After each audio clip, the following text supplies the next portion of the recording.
России кандидатов в депутаты Якутской городской думы.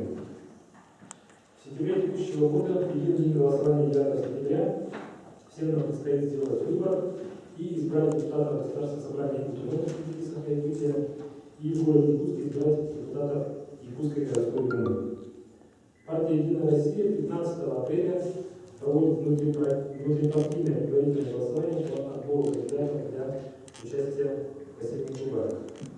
Предварительное голосование или праймерис пройдет по открытой модели, которая предусматривает голосование всех совершеннолетних жителей избирательного округа и кандидатам, которые сегодня участвуют в праймерис, может стать как член партии, так и беспартийный. И, конечно, есть определенные ограничения для участия, такие как, например, отсутствие судимости и активов за рубежом.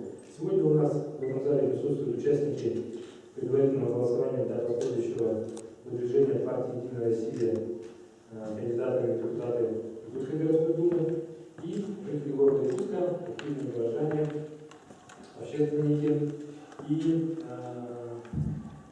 модератор сегодняшних дебатов Ремятников Максим Валерьевич.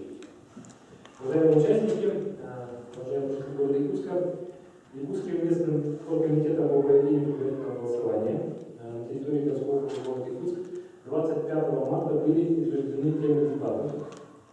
И сегодня наши дебаты посвящены обсуждению очень актуальной и интересной темы. Она звучит так: сбережение нации, образование, здравоохранение, социальная политика, культура и духовность. Сегодня на дебатах присутствуют участники предварительного голосования по Алексеевскому избирательному округу Якутской городской думы. Позвольте их представить.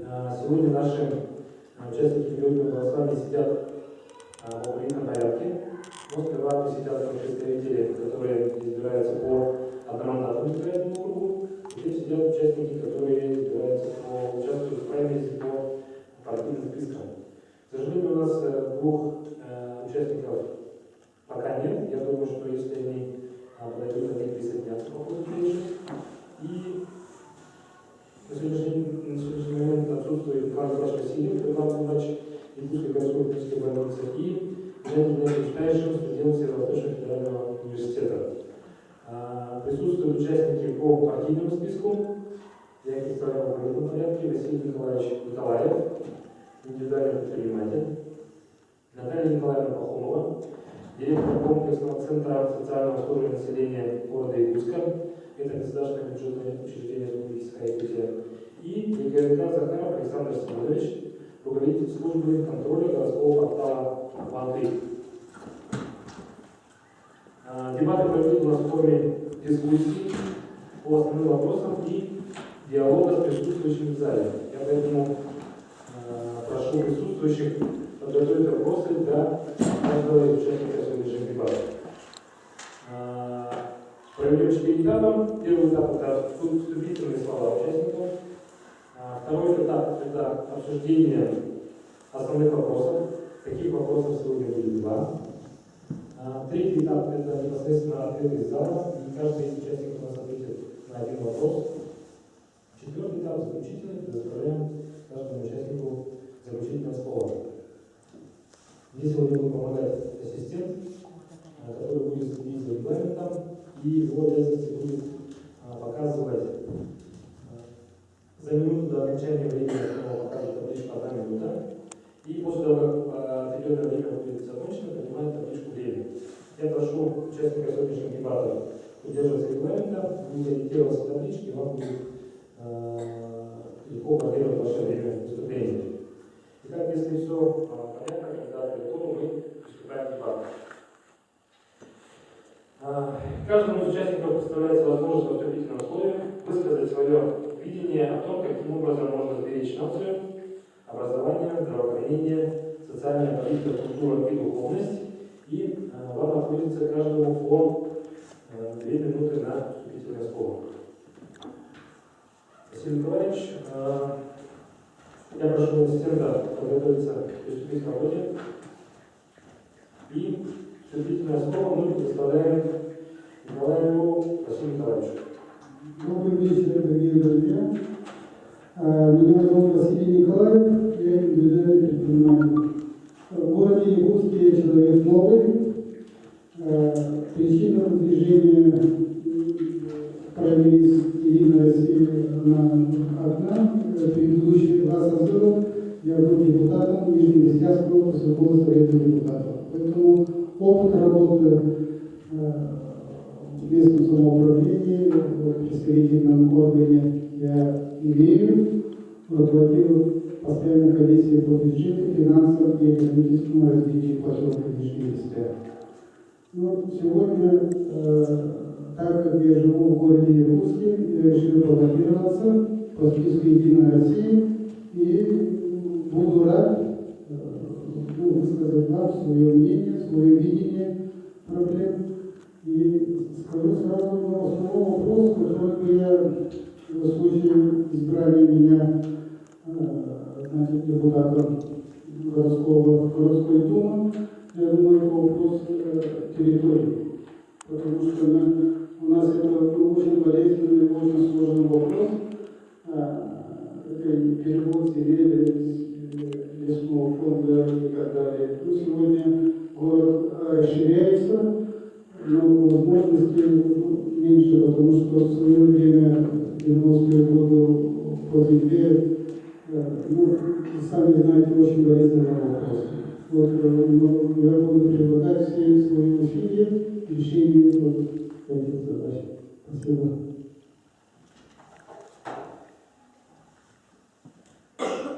Спасибо, Василий Николаевич. Напоминаю, что сегодняшняя наша тема – сбережение нации, образование, здравоохранение, социальная политика, культура и духовность. И на слово представляется Пахомова Наталья Николаевна. Добрый вечер, уважаемые участники нашей встречи. Меня зовут Наталья Николаевна Пахомова. Я на сегодня являюсь директором государственного бюджетного учреждения «Комплексный центр самообслуживания населения города Якутска». А также я являюсь общественником, председателем правления Союза социальных работников Республики Саха-Якутия и автором создания процессуального проекта «Школа третьего возраста». Действительно, сегодняшняя тема дебатов, она очень серьезная, и она очень важная. Они все взаимосвязаны друг с другом. Действительно, город Якутск – это наш общий дом, и наша общая цель – повышение качества жизни жителей города Якутска, благополучие каждого гражданина. Все мы знаем, что наряду с положительным опытом работы 2017 год был годом добра, и высокопрофессиональная команда во главе Асила Сергеевича Николаева сделали очень много работы, и 2018 год на сегодня объявлен годом новаторства. Я считаю, что все активные, неравнодушные жители города Якутска обязаны и даже желают, скажем так, продолжать все сделанное, хорошее дело именно в 2018 году. В округе проживает более 5000 человек, которые на сегодня пользуются мерами социальной поддержки. Уверена, что опыт моей работы в социальной сфере достижения позволит мне грамотно решить многие вопросы. Будет продолжена и расширена работа по популяризации активного долголетия. Планируется внедрение инновационных технологий по работе с пожилыми гражданами. Необходимо оказание вселенной поддержки молодежи и молодым семьям, как материальной, так и нравственно-психологической поддержки. Здравоохранение также приоритетом считает повышение качества предоставления медицинских услуг. И культура, конечно, сохранение и дальнейшее развитие существующих культурных объектов. Все эти аспекты... Спасибо. Спасибо большое за ваше слово. Я напоминаю, что у нас тема сегодня сбережение нации, образование, здравоохранение, социальная политика, культура и духовность. И слово предоставляется Александру Семеновичу Николаевичу Захарову. Добрый вечер, дорогие граждане. Меня зовут Александр Иванов, мне 38 лет, жена, 4 ребенка. Я являюсь общественным деятелем и руководителем контроля городского портала «Монтей-Сервис», мониторинга городских управлений, мониторинга и решения ваших задач и рабочей, естественно. В рамках своей общественной деятельности я уже много лет реализую такой проект хороший, как называется «Социальные водители», бесплатный перевоз нуждающихся. То есть с 2015 года мы перевезли порядка 5000 нуждающихся граждан, ветераны, инвалиды и многодетные люди, семьи, соответственно. Да? такие проекты, как народный контроль, содействие полиции, да, и также была такая инициатива, но она по определенным причинам не реализовалась, это называется «Перехват действий», то есть шефство над многодетными и неполночными семьями. За последние 1,5 года, соответственно, я проводил десятки встреч в городских округах, управах, соответственно, да, и результатом этих встреч мы работаем с горожанами, но могу сказать такие, как, допустим, за 15 человек у нас при моем участии были представлены квартиры, соответственно, две семьи, получается, получили семейные участки, это семья, к примеру, Кирш Мандарова, да, Сарги Мандарова, получается, сельский участок. Он построен в Алексеевском, кстати, округе, лучшая городская площадка в городе Якутске, называется Сказка. В данное время мы строим детскую площадку на Октябрьском округе, она тоже будет с элементами игровыми для детей с ограниченными возможностями и много-много другое. Тезисами моей программы будут основными направлениями деятельности, это получается будет Якутск город детства, и каждый двор нужна детская площадка хорошая. Потом люди с ограниченными возможностями должны вовлечены в активную городскую жизнь и жить полной жизнью. Также алкоголям нет, детским площадкам да. Большое спасибо, Александр Семенович. Это был первый этап, основа наших участников. И мы переходим ко второму этапу. Вот здесь прозвучат основные вопросы наших сегодняшних дебатов. Мы заслушаем ответы каждого участника. Всего вопросов будет 2. Регламент по каждому вопросу 3 минуты на ответа. Значит, мы начнем с Василия Николаевича. Пойдем слева направо. А второй вопрос мы начнем с Александра Семеновича и потом справа налево. Да? Я прошу передать микрофон Василию Николаевичу. И наш вопрос звучит так. Первый вопрос, регламент ответа 3 минуты. Очевидно, что сегодня государство и республика прилагают значительные усилия к развитию социальной сферы. Вводятся новые современные учреждения здравоохранения, строятся новые детские сады и школы, получают поддержку учреждения культуры. Должна ли этими вопросами заниматься только власть, или граждане могут внести свой вклад? И в чем мог он выражаться? Итак, Василий Николаевич, ваш ответ. Хорошо, вопрос понятен, я объясню, попытаюсь объяснить так. Вот вы правильно сказали, социальной сферой сегодня занимается власть, но она и должна заниматься. Но для чего есть общественные институты? Значит, они обязаны тоже помочь становлению личности, чтобы в обществе были порядочные граждане активные. Да? Возьмем ребенка, он идет в садик строит государство, идет в школу тоже строит государство, но при этом ребенок развивается, и развитие этого ребенка идет не только со стороны воспитателей или учителей, но и со стороны семьи, значит, спортивно, культурно, общественных организаций и тому подобное. Такие институты, не государственные. Поэтому они должны работать сообща. Мое такое мнение. Спасибо. Большое спасибо, Василий Николаевич. Я повторю вопрос. Очевидно, что сегодня государство и республика прилагают значительные усилия к развитию социальной сферы.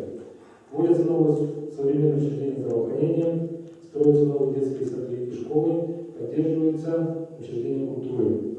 Должна ли этими вопросами заниматься только власть, или граждане могут внести свой вклад, и в чем он мог выражаться? Наталья Николаевна, пожалуйста. Спасибо за вопрос. Конечно, все эти аспекты социального развития, социальной политики, они все взаимосвязаны. Я хочу сказать, что человек в этом мире не одинок. Все взаимосвязано. И действительно, то, что сейчас делает у нас государство, рассмотрим эволюцию, да? Сначала было четкое разделение труда. Государство занималось только своими полномочиями. Общественники занимались только на местах, скажем так, организовывали какие-то сообщества, какие-то кружки, какие-то виды спорта по интересам. А сегодня она настолько развивается, гражданский институт, да, общества. Сегодня принимаются новые законы, законы о государственно-частном партнерстве. Это не зря делается. Действительно, сегодня мы находимся на таком интересном моменте, переломном, переход передача государственных полномочий именно негосударственному сектору. Этот сектор, самый главный сектор, это общественники, это самые активные люди, которые изнутри знают все проблемы общества, что действительно нужно для оздоровления общества, что нужно, чтобы качество жизни у всех было высокое и качественное. Действительно может только сам человек. Поэтому на сегодня тоже, я вот представитель социальной службы сферы, мы работаем на основании нового федерального закона. На сегодня перед нами стоит приоритетное направление передать непрофильные наши государственные функции именно негосударственный сектор. На сегодня открываются частные пансионаты.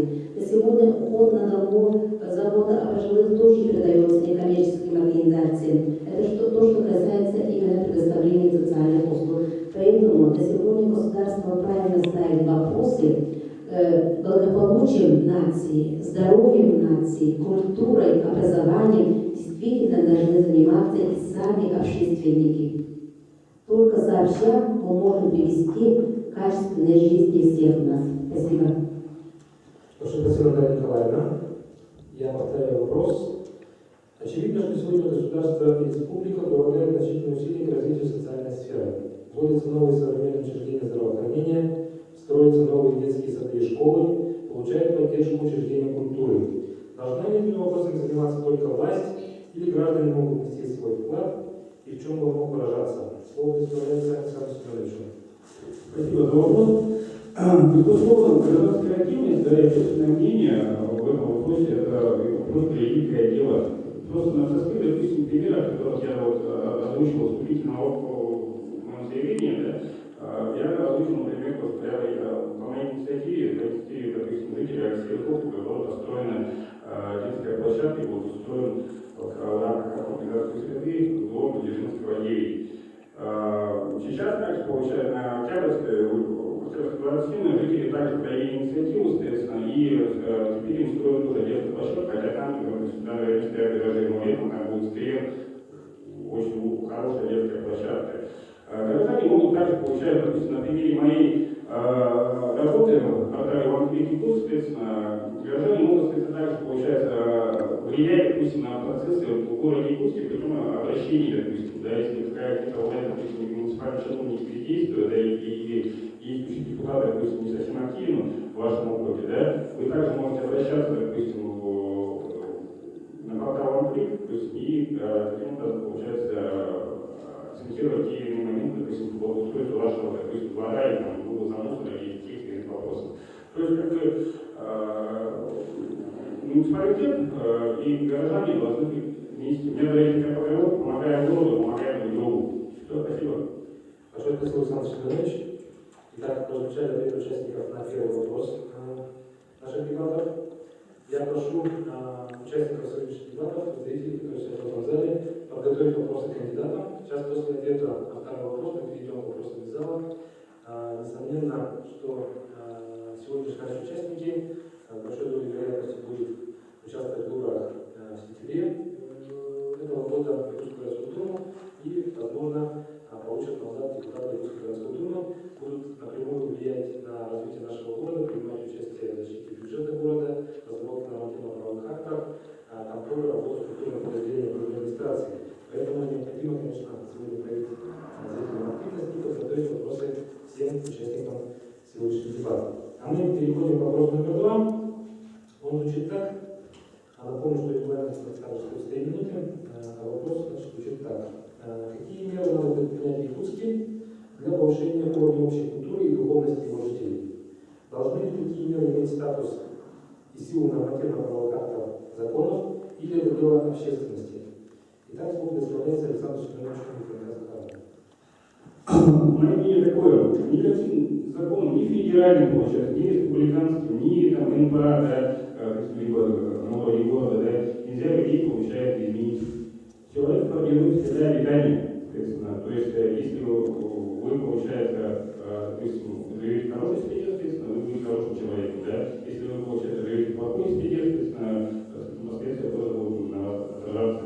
То есть, я считаю, что социальный муниципалитет, получается, и горожан всех надо просто быть добрее. Вообще, как бы, не знаю, Вот сейчас у нас как получается происходит? Да, у нас сейчас дети, ваши, допустим, если считают, что круто, вы, соответственно, иметь iPhone, допустим, или там Samsung, Galaxy, там, или еще что-либо, да? Мое мнение такое, надо прокомментировать такую вещь, как то, что круто быть добрым, отзывчивым, когда получается, и будет у нас все хорошо с духовностью, и будет жить хорошо и в мире девайсе. Спасибо за ваш ответ. Мы переходим дальше, я повторяю вопрос. Какие меры надо предпринять в Якутске для повышения общей культуры и духовности его жителей? Должны ли такие меры иметь статус и силу нормативно-правовых актов, законов, или это дело общественности? Так? Спасибо за вопрос.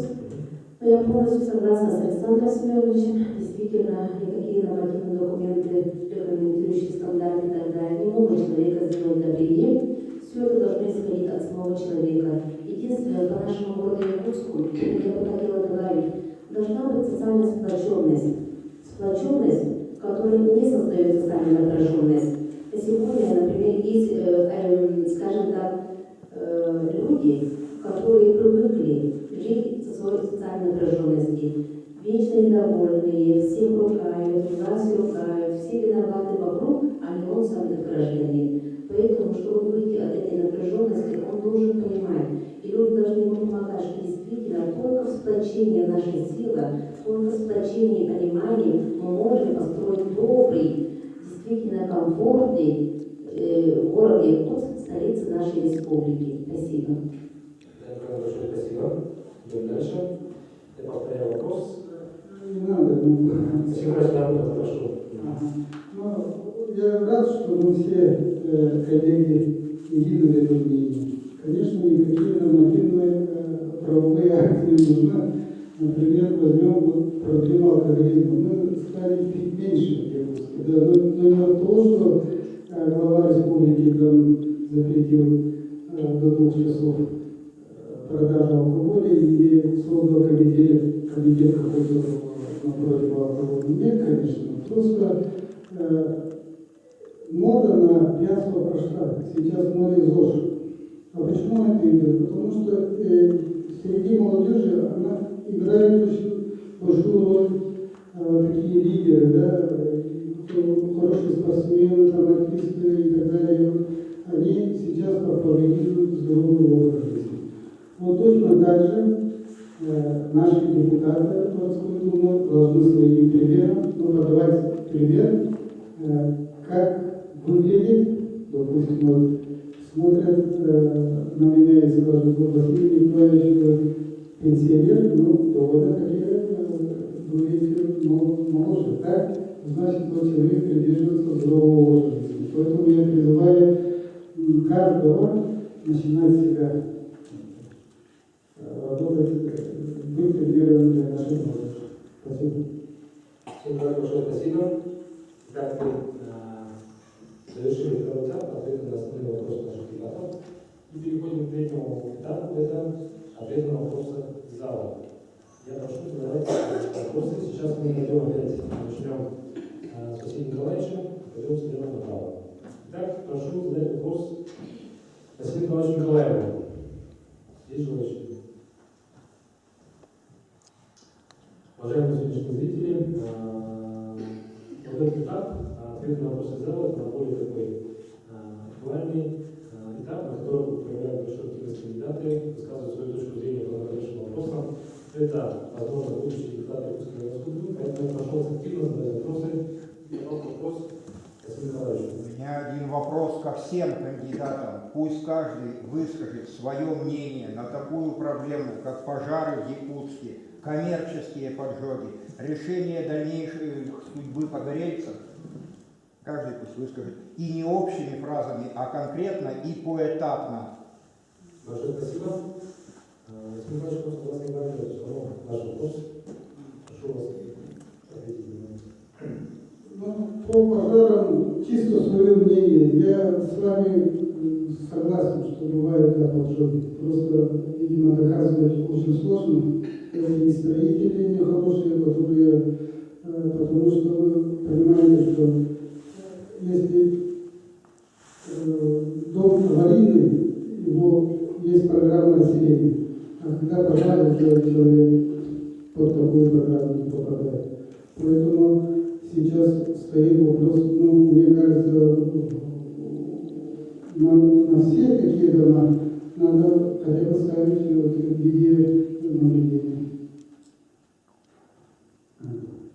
А то, что специальные программы для ПГСов, ну, это как бы, я сейчас не в курсе, есть он в окружной администрации города Якутска. Сегодня тоже мне сказали, что ПГС попадает ну, вот в такую программу. Да, Хотя бы вот здесь по Алексеевскому округу вы можете сказать, где какие места пожаров, где какие последующие обеспечения прикрытия по этому? Когда пожары происходят в деревянном здании, и здания, которые такие годов, уже 50-х, 60-х годов. А адреса?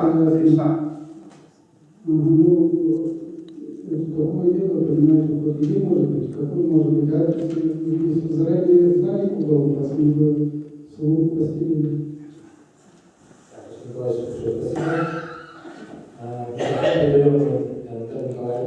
Такой же вопрос, этот же самый вопрос. Поэтапно как будет решаться вот эта проблема? Спасибо. Этот вопрос, конечно, очень сложный на сегодня. Я бы разделила ее на два этапа, до и после. До пожара. Действительно, вы имеете в виду именно конкретные дела, программные дела, как можно предотвратить пожар в домах частного характера, да, жилых домах, коммерческих домах и так далее. Конечно, тут способов очень много. Во-первых, что касается ответственности самих проживальцев, скажем, да, нанимателей или хозяев, они должны в первую очередь предусмотреть меры безопасности, противопожарной безопасности. Вы понимаете, там очень много перечней, очень много инструкций и очень много технических снабжений, что касается именно предотвращения пожарной ситуации. Да? Что касается ветхих домов, действительно, сегодня на федеральном уровне, на региональном уровне, на уровне муниципалитета эта программа сегодня очень сильно работает. И на сегодня, с прошлого году, было очень много переселено именно по этой программе. Это тоже мера предосторожности, борьба, скажем так, противопожарной системы. После того, как случится этот случай, конечно, тут же включаются все органы муниципалитета, органы социальной службы. На сегодня у нас в городе Якутске нет таких, скажем, фондовых домов, временных домов, куда можно было переселить всех этих жильцов. И к этому мы приходим на помощь. У нас есть отделение временного пребывания на Богдана Чижика, на 80 койко-мест, и мы постоянно, если случается такое счастье, мы их поселяем к себе до выяснения обстоятельств и до того момента, как в мире им найдут временное жилье. Вот такие конкретные действия, например, идут с нашей структуры. Светлана, большое спасибо. Микрофон передается Руслану Семеновичу Николаю Захарову. Есть ли другие вопросы из зала? Тот же самый вопрос.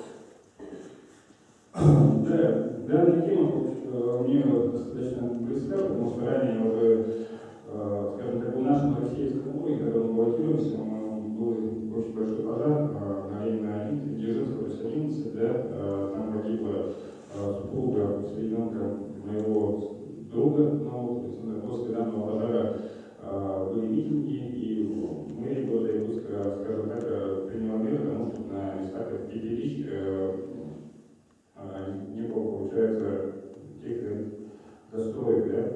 Насколько я знаю, эта программа сейчас работает, но это недостаточно, так как в рамках моей общественной работы ко мне часто приходят программисты, соответственно, да, и пытаемся помочь тем или иным образом, да, кому-то садикам, кому-то еще что-то, да, кому-то жильем. Но в тот период, когда мы поднимали вопрос по коррекции Дзержинского 11, мы пришли к такому выводу, что городу нужен, получается, такой резервный фонд квартир, который должен, получается, кормить практическую обстановку, могут, получается, жить в определенный период. Вот, собственно, моя коллега, получается, сказала, что не поселяют для кого-то, но я не знаю, как они там живут, насколько я знаю, большинство прогрессов в городе или снимают, или, например, на Чудовском были прогрессы, семья помогает, они ко мне в декабре приходили,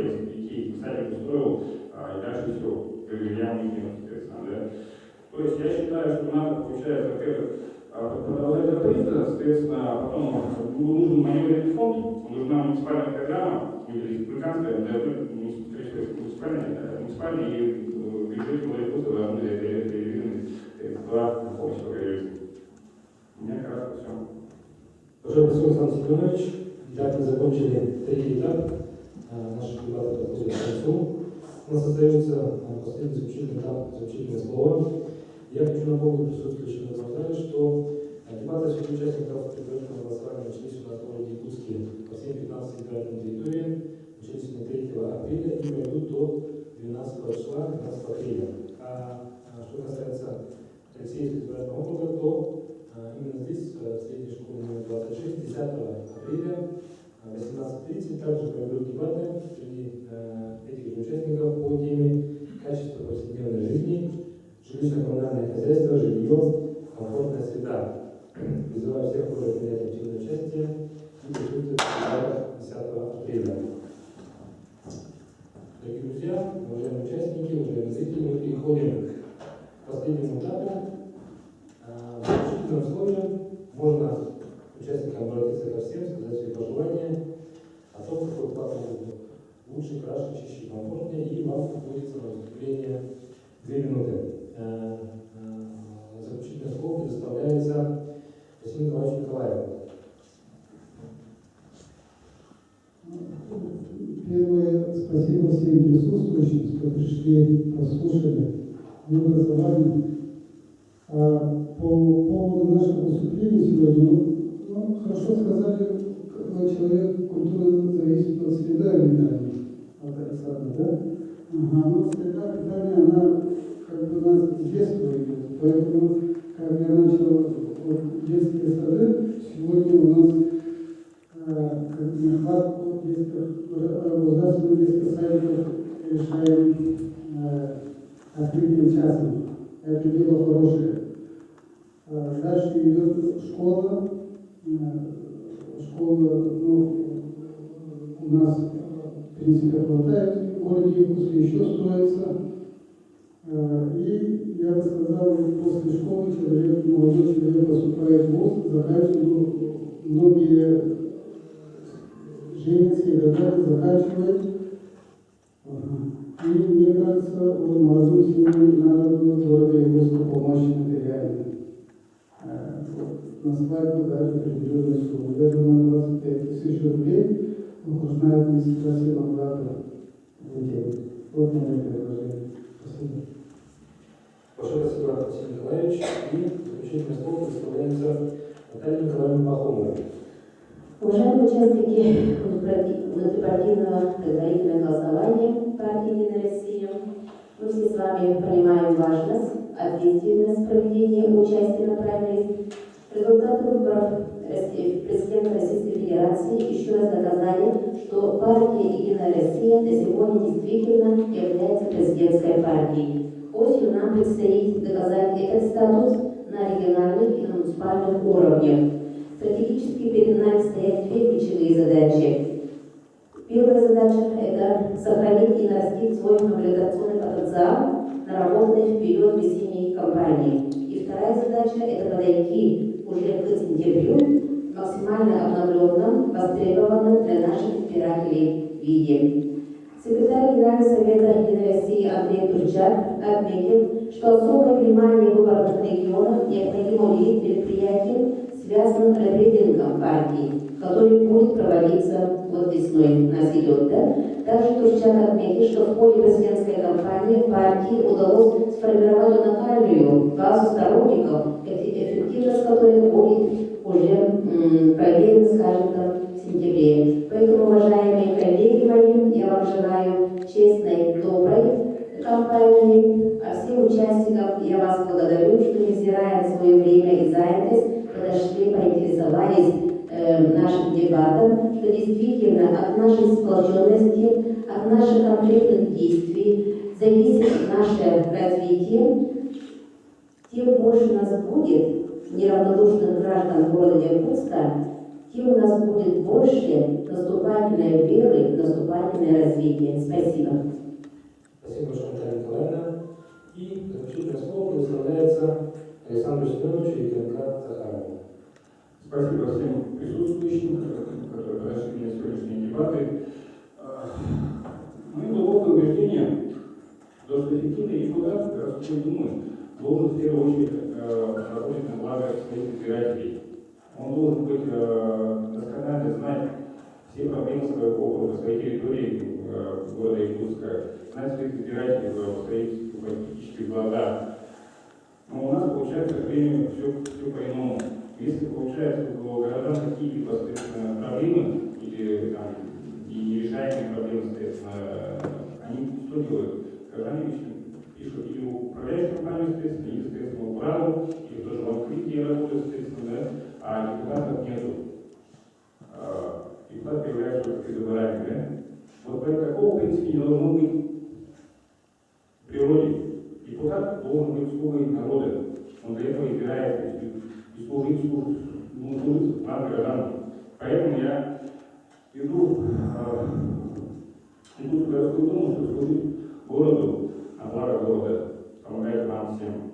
И вы были, как горожане, таким народным контролем над депутатами и чиновниками, потому что так должно быть, а не наоборот. Спасибо вам всем. Большое спасибо, Александр Семенович. Итак, дорогие друзья, дебаты завершены.